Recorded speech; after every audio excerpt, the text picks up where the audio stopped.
Yes. LIGO uses a lot of MATLAB, and numerical relativity uses a lot of Mathematica. These things are extremely expensive software. Typically, your university has a license, which is fine for you, but if you're not a member of a university, you don't want to be spending €1,000 a year to get this kind of stuff. The next thing is that Python is pretty easy to read most of the time. If you just write a simple loop or some simple logical statements, you can, as a non-expert, read it pretty much, understand it. You can, as you get further in and you want to optimize as much as possible, get code that is almost impossible to read.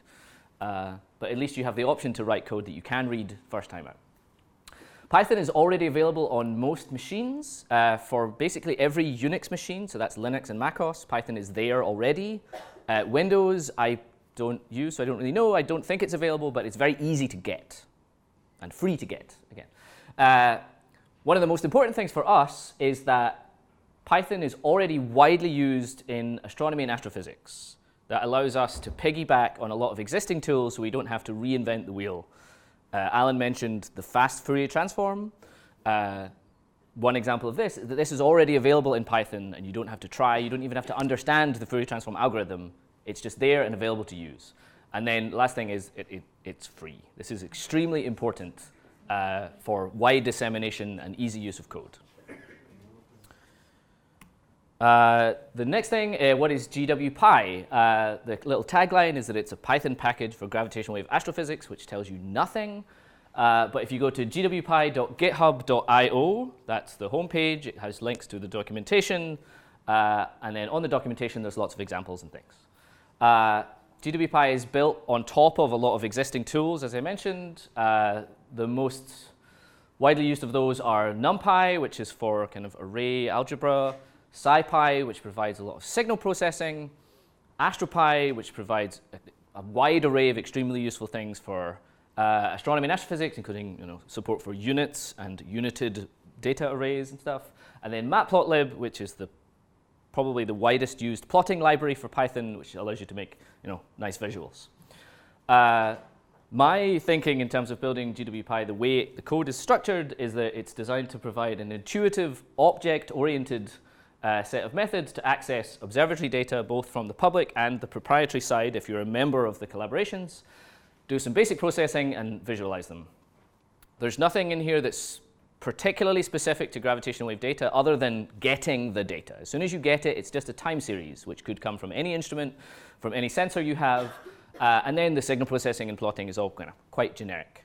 What GWpy does not do is extremely specific gravitational wave applications like match filtering and signal detection for binary mergers. That's left to PyCBC and GST-LAL and these other tools. A quick aside onto another topic, but this is kind of how GWpy is used most heavily in the LIGO Virgo collaborations, is to build something that we call the summary pages. These have been flashed up by both Yo and Alan to make the daily summaries of data that we see for LIGO and Virgo, including the page that was gw-openscience.org/detector_status, which gives you a public view of the data being taken by the detectors today and for each day. So you can go online and look at what's happening today. We do these internally, and this drives a lot of the functionality that we need. So we have basically a one-stop shop for all information on detector status, which gives us, it's something like 800, maybe up to 1,000 figures of merit each day for each interferometer. This is specifically a LIGO tool. Virgo has a separate tool that does pretty much the same thing. The figures include sensitivity, the strain curve, the inspiral range, also the operating time in terms of the segments, information about calibration. Also, we have displays of environmental sensors, all sorts of transient noise analysis, the kind of things that Alan showed up in his talk. Specifically for the public, the GWOSC-hosted summary pages, you can see the power spectral densities. Actually, these are probably amplitude spectral densities on the pages for LIGO and for Virgo, and also for GEO, which I neglected to put on the slide for some reason. I should say that as a member of LIGO in the UK, I'm principally a member of the GEO collaboration first. So having forgotten GEO is a bit of an oversight. We also have the sensitive range we use the binary neutron star in-spiral range as the kind of standard metric of distance.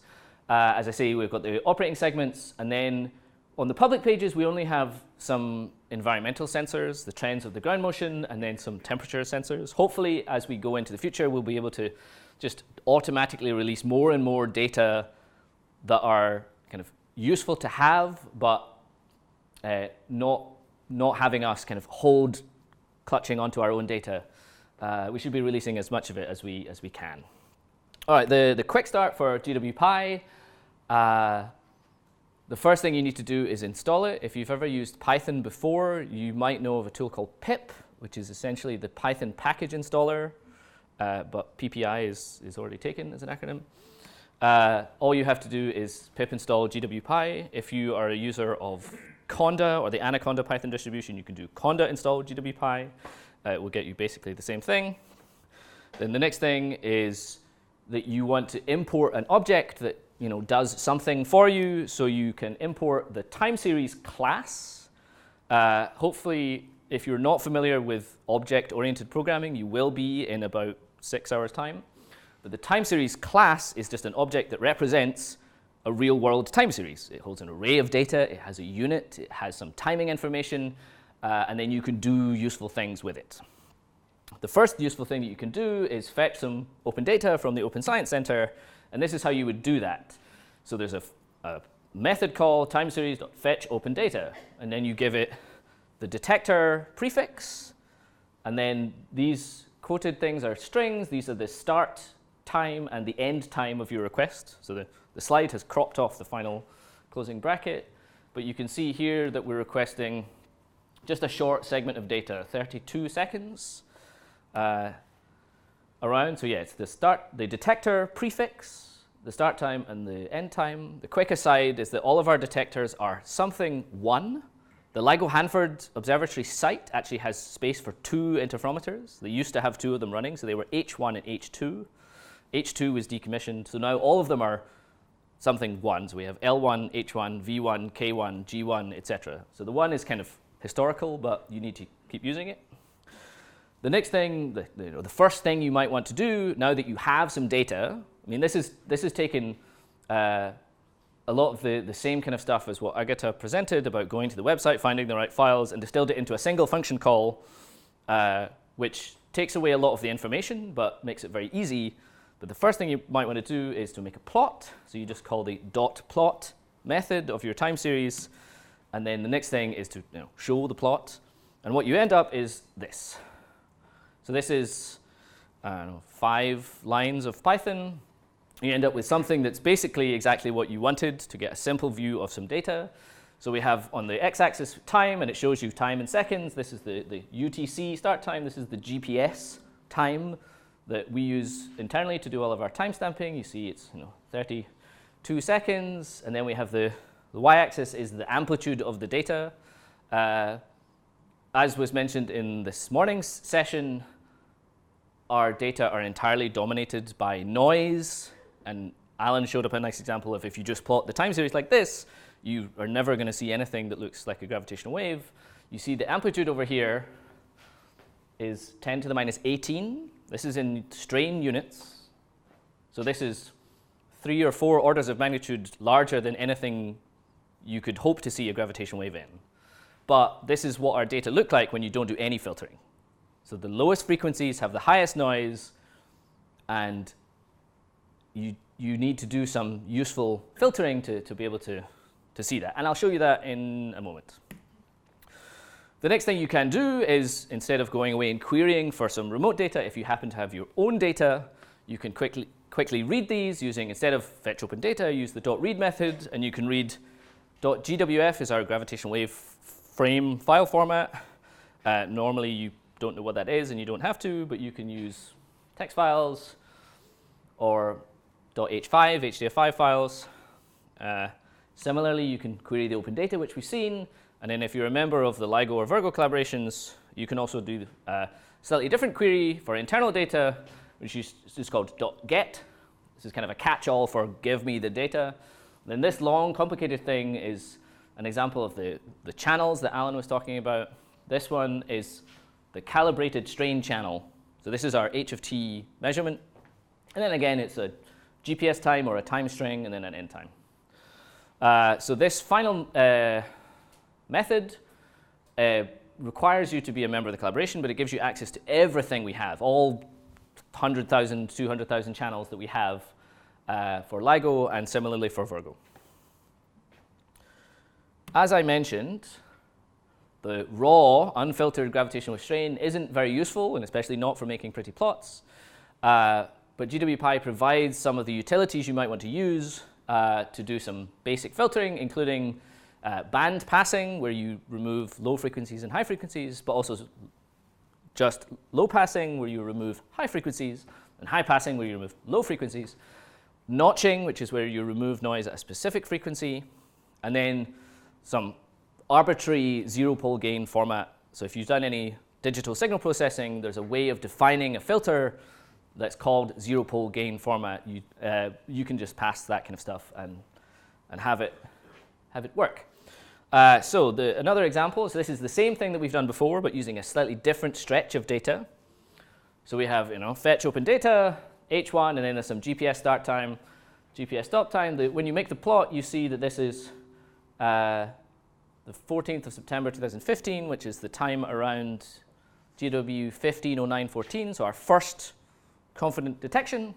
But you see again that this is, it's cut off the label on the plot, but this is the amplitude, and again we're starting with 10 to the minus 19, and you can see the oscillation. This whole thing is only 0.6 of a second, but the main noise source is some very low frequency thing that's dominating all of the amplitude. You can see in here that there's faster wiggles, but you just can't resolve any of that unless you do some filtering. So the first thing you would want to do, having seen the amplitude spectral density plots that have been shown this morning, you know that the LIGO Virgo most sensitive frequencies are above some minimum, at least 30 hertz, maybe 40 or 50 hertz, and below a few thousand hertz. If you know the signal you're looking for, you can narrow that in a little bit more. So for this one, if you do a band pass and you crop off everything below 50 hertz and above 250 hertz, then you get this. This is just a simple digital filter, and it's already removed almost everything, and now you can see something very interesting in here. You can see we're still dominated by something that looks kind of fixed in frequency, that is, the biggest noise that we have, but now you can see that there's something that might look like a signal poking out here. So the next thing you would want to do, knowing that this is LIGO Hanford data, and one of the biggest noises in the LIGO data is the 60 hertz power mains line that Alan mentioned, you can just notch that out. So the data dot notch, and you give the frequency that you want to get rid of, and this takes away that 60 hertz. So if I flick back, you see this fixed frequency thing that's dominating everything is the 60 hertz noise. So you click forward, and you've got rid of almost all of it, and you can see this nice signal is now the prominent feature. Did you have a question? Yeah, I was just wondering, is this automatically setting the amplitude correctly? I mean, when you filter it, does it automatically adjust the amplitude? I was just wondering when I was doing analysis. It respects the amplitude you gave it, so the amplitude you get back is what is the amplitude of those data that you have left. So there's something I didn't mention, but if we go back to the start, well, I should have mentioned, so I did mention we have 10 to the minus 19 over here, but then when you do your bandpass filter, you're already down to 10 to the minus 21. So you've removed the loudest noises at both ends. So the peak amplitude is much, much smaller. You do your notch, and you're still at 10 to minus 21, but the overall amplitude is much smaller. So this is, does the scaling correctly. In a properly designed filter. And yes. Duncan's filters are properly designed. Yes, and that's because I got them from SciPy, because SciPy is great. I'm not a genius. I just write good code that uses other people's code. So the next thing you might want to do, just to finish this off, is make an extra fancy pretty plot. All we've done here is we've done the same filtering for both LIGO Hanford and LIGO Livingston. We've done our bandpass and our notch, and then we've put color, and that's it. And you've got something that's, what I would say is basically publication ready already, which is nice. And the really useful thing is that there's an E over here that you've missed. This is 21 lines of functional code to do all of this. I mean, 10 years ago, this would have been, 100, 200 lines. So GWPy's biggest plus is that it abstracts away kind of what I would say the boring bits. So we have 3 lines of code to read the data. So that's importing the time series object and then calling for the Hanford data and the Livingston data. 8 lines of signal processing. So you design your bandpass filter, or you call your bandpass filter, and then you call your notch filter. And then there's 10 lines of plotting. The most complicated thing in terms of numbers of lines is getting all of the nice, axis labeling and coloring, and it's. The point of this is that it's very easy. It's easy to do the simple things. All right, switching track a little bit. The next thing that you might want to do, Alan has mentioned extensively that we do almost all of our analysis in the frequency domain using the fast Fourier transform. So GWpy provides wrappers around the fast Fourier transform, which are actually wrappers around NumPy's implementation of the fast Fourier transform. So you can do frequency domain analysis. The thing that we'll see this afternoon in one of the tutorials is that if you do just a single FFT, and then you plot, this is the absolute value of that Fourier transform, so not the raw output, which is a complex array. But if you take the absolute value, you plot this, you get something that looks like nothing useful at all.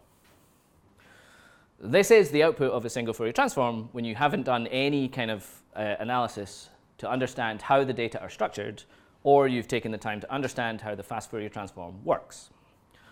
The 2 things that you really need to do are windowing and averaging. So the FFT analysis, the algorithm is designed to work on periodic data.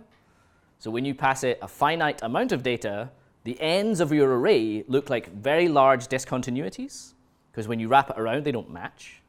So the first thing to do is to window your data.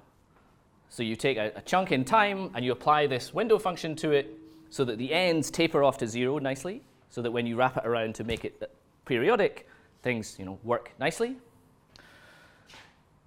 The next thing you can do is you do overlapping. So because you've done a window function, you've got the full amplitude of your data in the middle of the window, but 0 amplitude at the edges.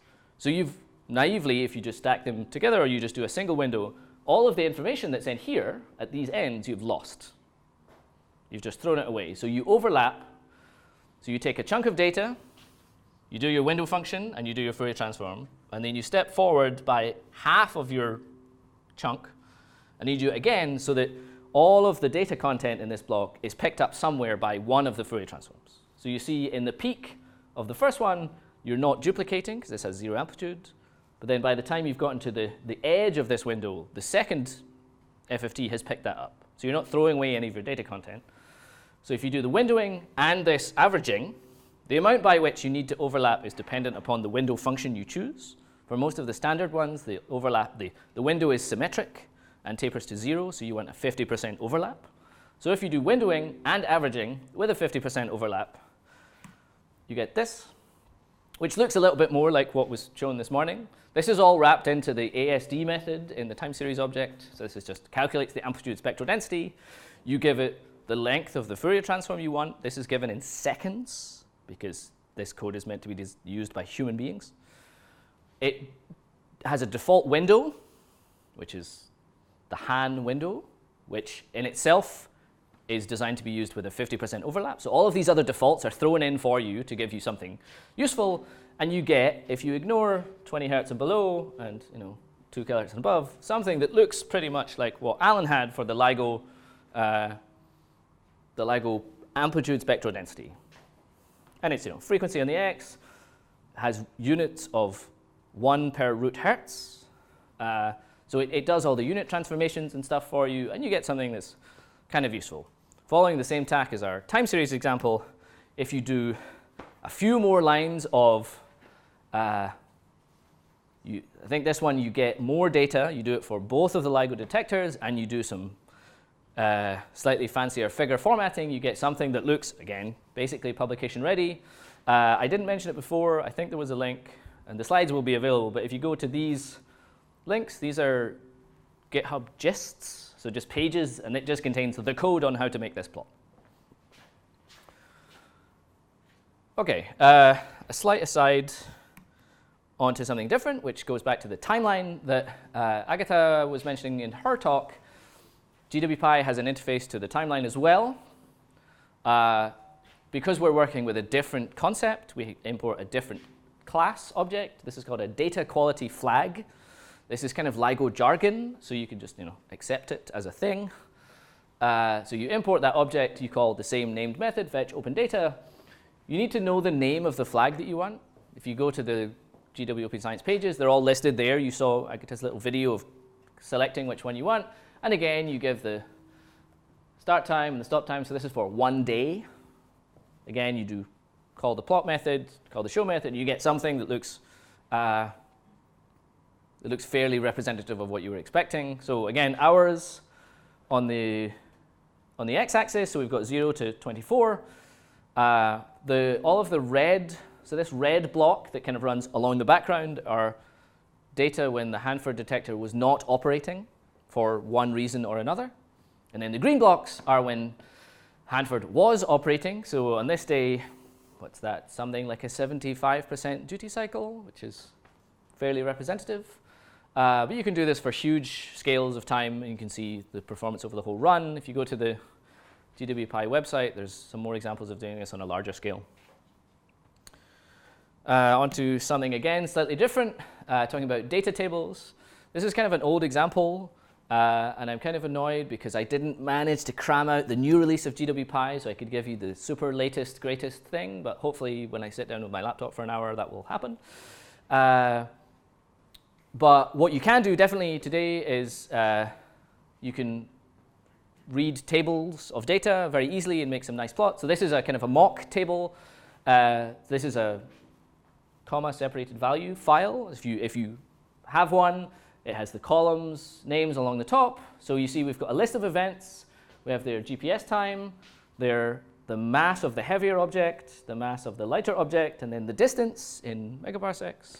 So if you construct a file like this, you can quite easily read it in. This is a full example. Again, we import the object that we use to represent this concept. This is in GWPy is called an event table. We read the file, we tell it that this is ASCII data, and then we can quite easily make plots. We can plot the mass 1 versus mass 2, and then all of this is just pedantic figure formatting, because I'm a pedantic person. And you get a fairly pretty plot. We have this red dashed line is the M1 equals M2 equal mass line, and these are the first 7 detections that we had. I think these are the first. These are all binary black hole. Oh, maybe not. So we have quite easily read in and represented our data with some nice axes formatting. This particular example looks a bit different because this was rendered using LaTeX. This is a fancy feature that Matplotlib provides. So if you want to put your figure into an article, chances are you'll probably end up using LaTeX. So Matplotlib has this all kind of built in automatically, which is kind of neat. Similarly, we can do a slightly more complicated example where our data didn't come with a column that told us the total mass of our system. So we can just build one. This is the power of the AstroPy table object. So we're just going to add a new column that is the mass 1 plus mass 2, and we call it mtotal. And now we can make a new plot, which is mtotal versus distance. Again, we put some limits, and we put some axis labels, and we get this. So we have luminosity distance up to 1 gigaparsec, and then the total mass of the binary system, and we have a distribution. Nearly done. The last few things I wanted to point out are this link. So I've shown up some fairly well enclosed examples of reading data and making some plots. If you go to the GWPy website /doc/stable, this should not have an S. That's the main documentation page, and then onto examples. There's something like 25, 30 examples, which are all worked that describe the steps that you're doing and the purpose of doing these things. So I'm going to flash up 2 of those now which are spectrograms and Q transforms, which Alan had examples of in his slides. The quick whistle-stop tour of the spectrogram is that if you take an FFT or an ASD, you get frequency versus amplitude. A spectrogram is just a stacked series of ASDs. So you have time on the x-axis, frequency on the y-axis, and then your amplitude comes out in the way that you do your coloring. So this is an example, comes from this example page up here, of calculating a spectrogram, so just a stacked series of ASDs for one of the LIGO detectors. I forget which one, I think it's Livingston. So here we have time, this is 10 minutes total. Frequency, again, logarithmic on the y-axis. And now the color is over here. I mean, the projector has clipped off the labels, but you see we're going from a few times 10 to the minus 24 up to 10 to the minus 19. And this shows you the time evolution of the frequency sensitivity of the LIGO detector. So you can see that, what are we, 20, 30, 35-ish hertz. There's something that's pretty constant there. This is the 60 hertz power line that is there, and then there's 120 hertz and 180 hertz. This is the 500 hertz violin mode. This is the 1 kilohertz violin mode. And this is the 1500 hertz, I think. But you can see these things, and the interesting features you can see here are, what's this, 10, 20, 30, 40? There's something that's kind of like beeping in and out constantly. That's not a good sign. Down here in 8 minutes, so there's some very low frequency glitch. The point of all this is that it's very easy to get a fairly rich amount of information content from a simple analysis. The spectrogram is pretty good for longer timescales because the FFT has a certain resolution that's defined by how much data you take. So if you want a very fine frequency resolution, you need to use a very long Fourier transform, which means that you lose the time resolution. So if you want to look at very short times with very high frequency resolution, this is when we use the Q transform. This is the example for the Q transform. So you see we're now on a scale total of 0.3 seconds, but we're trying to use the same very fine frequency resolution. So if you use the Q transform that Alan described, it uses this multiple Q filtering and then picks out the Q that gives you the highest amplitude, or this normally described as normalized energy. This is, again, the GW5914, the first confident detection of gravitational waves. You can see this very obvious, if you squint a bit, you can get it here. It comes up, sweeps up in frequency, and then the highest amplitude around the merger is here at around 150 hertz. Again, this is not an awful lot of code, but this is essentially what was used to build figure 1 from our first detection paper. So this is the kind of code that we are actually using to do visual analysis. I should say that we do not use the Q transform and looking at plots to make statements about astrophysics. We'll hear more detailed descriptions of the analysis we do tomorrow morning about that. But this is a very good way to get a visual sense of what's happening in the data. All right, final slide is just to say that GWpy is an open source software library hosted on github.com, which means that anyone can see the code, anyone can copy the code and play around with it. I have mentioned later, so I'll say there. Anyone can report problems, you can ask questions, there's a bug tracker that you can say, I just don't understand what this does, please explain it. Or this code doesn't work, please fix it. Or you can suggest new features which says, can it do this? And you can give a description of the thing you want it to do. You can also post bug fixes yourself. So if you find a bug, the best, most useful way to contribute that bug report is to also say, I'll fix it for you, because I'm busy. You can, improvements. I take a certain amount of pleasure in posting improvements that are changes to one line of code or fixing some trivial typo that just has no impact on the functionality, but it makes it look better and read better. And you can also post your new addition. So if you have a new feature, the first thing to do is to try it out and build it yourself. And if you're new to Python or new to astronomy in general, you might struggle along, but that's why we have this forum, this bug trackers, where you can ask questions and get the help that you want. One important note, this is true of essentially all software that you haven't written yourself, is that if you want to use it, you are free to do so, but please review the license. This is kind of a technical point, but it's very important. GWPy has a license, which means that you can basically do what you want with it, but if you copy the code wholesale, you have to tell the person you're giving it to that you got it from me or from GWPy in general. It's kind of standard stuff. But there's a kind of a side note here that if you find code on github.com that does not have a license, you are not allowed to do anything with it. So just don't touch it. And then the last thing, I think Alan mentioned this, that there's not really anything as a silly question. If you find code that you don't know what it does, that's probably my fault or other developers of GWPy that we haven't written good enough documentation. So if you come back and just say, I don't know what this does, that's not because you can't understand it. It's probably because we haven't written it well enough. So that should not be counted as a trivial question. And again, there's no such thing as a trivial contribution. Anything that makes the code read better, run faster, even just making the documentation better is a very, very useful contribution.